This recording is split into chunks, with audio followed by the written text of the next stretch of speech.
بەڕێزان لە شاری سلێمانیەوە پامنێرمان ڕاستی حەمامین ڕاستەوخۆ وەردەگرین زانیاری زیاترمان پێدەدات لە ئێستادا لە بەردەم ئەنجومەنی سەرکردایەتی یەکێتی نیشتیمانی کوردستاندایە لەوێ کۆبوونەوەیەک بەڕێوە چووە بۆ دیاریکردنی کاندیدانی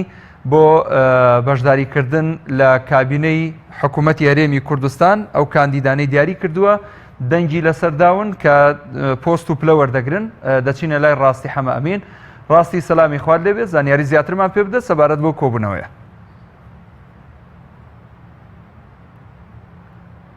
بینەرانی کەناڵی ئاسمانی پێیان دیارە لە کاتژمێر 4ەوە کۆبوونەوەی ئەنجومەنی سەرکردایەتی یەکێتی نیشتیمانی کوردستان بۆ یەکلاکردنەوەی کاندیدەکانیان لە پۆستە حکوومیەکان دەستی پێکردووە.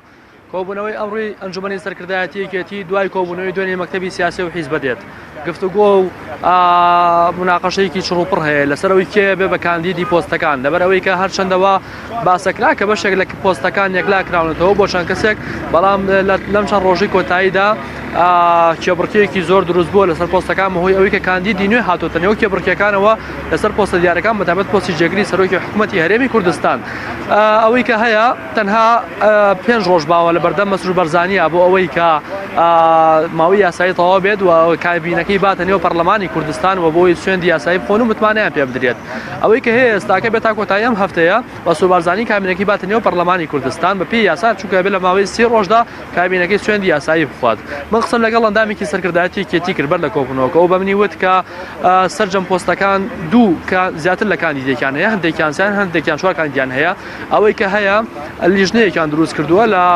ماوەی ڕابردوودا بۆ وەرگرتنی CV کاندیدەکان لەو مادا زیاتر لە 250 CVیان بۆ هاتووە بەڵام هەر لە پۆستە باڵەکانی جێگری سەرۆکی حکوومەت و جێگری سەرۆکی هەرێمەوە بۆ تەنانەت بەڕێوەبەرە گشتەکانی واتە سەرجەمی سیڤەکان بۆ ئەوانە بووە زیاد 250 CVیان بۆ ئەم لیژنە هاتووە ئەمانش پاڵاوتیان کردو دوێنێ خراوەتە بەردەم ئەنجومەنی سیاسی مەکتەبی سیاسی یەکێتی نیشتیمانی و ئەمڕۆژ ئەنجومەنی سەرکردایەتی یەکێتی نیشتیمانی بۆ کۆبووەتەوە کە ئەو پۆستانە یەکلا بکاتەوە. ئەوەی کە هەیە ئەو ئەندامی سەرکردایەتی یەکێتی نیشتیمانی بەمنی وت ئەمڕۆ وایە وا بڕیاریان داوە هەموو پۆستەکان یەکلا بکەنەوە لەبەر ئەوەی کە من پرسیاری ئەوم لێ کرد ئایا تەنها ئەو پۆستانێک لاکەنەوە کە بۆ تەواوکردنی کابینەکەی مەسرور بەرزانی پێویستە یاخود نەخێر هەموو پۆستەکانی دیکەش یەکلاکەنەوە ئەو باونی وت بڕیار وایە ئەمڕۆ هەموو پۆستەکان یەکلا بکرێتەوە چ ئەو پۆستانی کە مەسرور بەرزانی داوایان دەکات و چ ئەو کاندیدانەشی کە لە ماوەی داهاتووە ئەڕۆنە نێو پۆستەکانیان لەبەر ئەوەی کە من بە پێی زانیاریەکان بۆ ئەوە گەڕێتەوە کە ئەم پۆستانە هەمویان یەک پاکێژ نین بە هەمویان بە یەک پاکێژنەوە ئەگەر بێت و بۆ سەرۆکی هەرێم جێگری سەرۆکی هەرێم کاندیدێکی هەبێت جێگری سەرۆکی حکوومەتیش بە هەمان شێوە کاندیدی خۆی هەیە لاگەری ئەوەی کە یەکی لە کاندیدەکانی جێگری سەرۆکی هەرێم دەرناچێتەوە کاتە لە کێبڕکێکە ئەکشێتەوە دێتە نێو کێبڕکی وەزیرەوە یاخودێتە نێو کێبڕکی جێگری سەرۆکی هەرێمەوە بە پێی ئەو زانیاریانە کە بەدەستی من گەشتەوە ناوانی کە دزەیان پێکراوە لە کاندیدەکاندا دیارە یەکێتی نیشتیمانی بە پێی ڕێکەوتنی لەگەڵ پارتی دیموکراتە وەزارەتەکانی پێشمەرگە ڕۆشنبیری خوێندنی باڵا و پلاندانان و کشتوکاڵ و وەزیری هەرێم و کاروباری ناوچەدابڕاوەکانی بەردەکەوێت. ئەوەی کە هەیە لە جێگری سەرۆکی حکوومەتی هەرێم قوبات تاڵەبانی وا ناوی ئەهێنا کە یەکلابەتەوە بۆ پۆستە بەڵام لە چەند ڕۆژی ڕابردوودا شاڵاو کۆچەرت ڕەسوڵ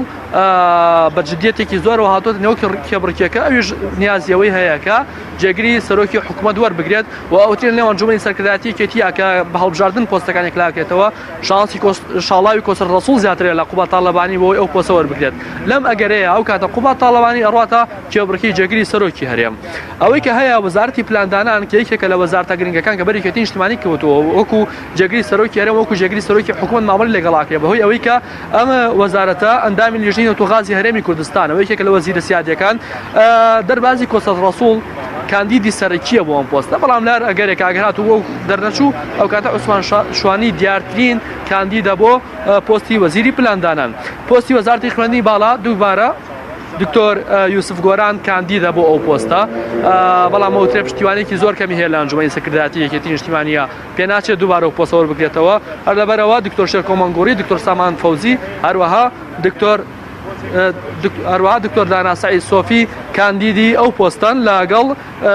دکتۆر یوسف گۆرانە کە وەزیری ڕابردووی کابینەکان بووە لە خوێندنی باڵایە. بۆ پۆستی وەزارەتی ڕۆشنبیری شانسی حەمەد سەعید زۆرترین شانسی هەیە و ئەوترێ بە ڕێژەی لە 98 ئەم پۆستە بۆ حەمەد سەعید یەکلا بۆتەوە. هەرچی پۆستی وەزارەتی پێشمەرگەیە شۆڕش ئیسماعیل کە ئەندامی مەکتەبی سیاسیە هەروەها مستەفا شاوڕۆش و جەباریاوەر کاندیدی ئەو پۆستن. و وەزارەتی کشتتوکاڵ تەکلیف کراوە لە سعدی ئەحمەد پیرە کە پۆستی وەزیری کشتتوکاڵ وەربگرێت بەڵام تا ئێستاکە ناوبرا خۆی یەکلا نەکردوەوە ئایا و پۆستە وەرەگرێت یانە ئەگەر بێت و سعدی ئەحمەد پیرە بڕیارەوە بات کە ئەو پۆستە وەربگرێت ئەو کاتە بەڕێژێ لە 100% ئەو پۆستە بۆ ئەو یەکلا ئەبێتەوە ئەوەی کە ماوەتەوە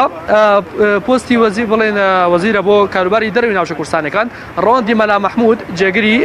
مەڵبەندی یەکێتی نیشتیمانی کوردستان لە کەرکووک کاندیدی بەهێزی ئەو پۆستەیە کە دیار لە ڕابردووشدا یەکێتی نیشتیمانی وەکوێکی لە ناوەکان پێشکەشی مەکتەبی سیاسی پارتی کرد بۆ وەکو پارێزگاری کەرکووک دەست بەکار بێت بەڵام پارتی دموکرات ڕەتی کردەوە ئەوەی کە هەیە ئەمڕۆ یا سبێنێ ئەمڕۆ تا سبێنێ ئەبێت یەکێتی نیشتیمانی ناوی بەربژێرەکانی بۆ پۆستە باڵاکانی کە لە حکوومەتی هەرێم و لە سەرۆکاتی هەرێمبەری کەوتووە یەکلای بکاتەوە و لەوەری هیچ دەرفەتێک نەماوە و مەسوول بارزانی تا سبێنێ چاوەڕێی یەکێتی نیشتیمانی کات جێ ئاماژێ دوێنێش بزوتنەوەی گۆڕان گفتوگویەکی چڕوپڕیان کرد لە جباتی نیشتیمانی بۆی کە کاندیدەکان یەکلا بکەنەوە سەرنجام بۆ ئەنجامە گەشتن عومەری سەیعەلی ڕێخەری گشتی بزوتنەوەکەیان ڕاست پارت بەوەی کە کاندیدەکان یەکلا بکاتەوە ئەمە زانیاریەکانی لای من بوون ڕاستی هیچ قسەیەک هەیە دەربارەی پارێزگای کەرکووک و پارێزگار دەستنیشان کراوە بۆ کەرکووک یاخود ئەوە جارە قسەی لەسەر نەکراوە بەڵێ کاک مەحموودەوە خاڵە گرنگەکەیە باش بۆ بیرت خستمەوە لەسەر کاندیدێک یەکێتی و پارتی ڕێکەوتون ئێستا کۆبوونەوەی ئێستای ئەنجومەنی سەرکردایەتی یەکێتی و کۆبوونەوەی دوێنێ مەکتەبی سیاسی پارتی دوای مەکتەبی سیاسی یەکێتی دوای ئەوە دێت کە لەگەڵ یەکێتی نیشتیمانیە تەواوەتی ڕێکەوتن لەسەرەوەی کە کاندیدێک بۆ پارێزگای کەرکووک شێخ تەییبە بکرێت پارێزگای کەرکووک و مەکتەبی سیاسی پارتی ڕەزامەندی لەسەر نواندووە و ئەوترێ پێشتری پێشەوەی کە لەسەر کاندیدا ڕێ بکەون ئەو کەسە پانگەشتی لەر کراوە لەگەڵ مەکتەبی سیاسی پارتیا دانیشتووە و یەکێک بۆ لەو کەسانی کە پشتیوانی ڕفراندۆمی کردووە بۆ پێی کە پارتی لەسەر ڕازی بووە بڕیار وایە لە ڕۆژی دەست بەکار بوو لە ڕۆژی سوێن خواردنی مەسوول بارزانی لە بەردەم پەرلەمانی کوردستان و کابینەکەی پارتی دموکرات ناوی ئەو کاندیدە لە یەکێتی وەربگرێت و وادەی کۆبوونەوەی ئەنجومەنی پارێزگای کەرکووک ڕابگەێنێت بۆ دیاریکردنی پارێزگاری کەرکووک ئەوەی کە هەیە گرنگە و من لە یادم چوو پۆستی سەرۆکی پەرلەمانە کە یەکێکە لەو پۆستانی بەر یەکێتی نیشتیمانیەکەوێت هەر لە سەرەتای یەکلابوونەوەی پۆستە بۆ یەکێتی نیشتیمانی دکتۆر ڕێواز فایق هەروها بێگەر تاڵەبانی دوو بەهێزترین کاندید بوون بۆ ئەم پۆستە و تا ئێستاکەش ململانە و ڕکابەرەکانیان لەسەر ئەم پۆستە بەردەوامە ئەوترێت شانسی دکتۆر ڕێواز فایق زیاترە بۆ ئەو پۆستە وەربگرێت و بۆ حەلکردنی ئەم کێشەیە بڕیار وایە بێگەر تاڵەبانی پۆستێکی وەزاری پێ بدرێت بەڵام تا ئێستاکە مەگەرە کەمە و چاوەڕێیەکێت یەکێکی دیکە لەو چارەسەرانی کە خراوەتە ڕوو 2 ساڵ بە 2 ساڵ بێگەر تاڵەبانی و ڕێواز فایق سەرۆکاتی پەرلەمانی کوردستان کرد بەڵام بڕیارەکە وایە کە مەسوول بارزانی و کابینەکەی لە بەردەم سەرۆکێکی پەرلەمانێکێتی سوێندی یاسایی بخوات. بەڵێ سپاس بۆ پەیامنێرمان ڕاستی حەمامین لە شاری سلێمانیەوە سپاس بۆ زانیاریەکانت.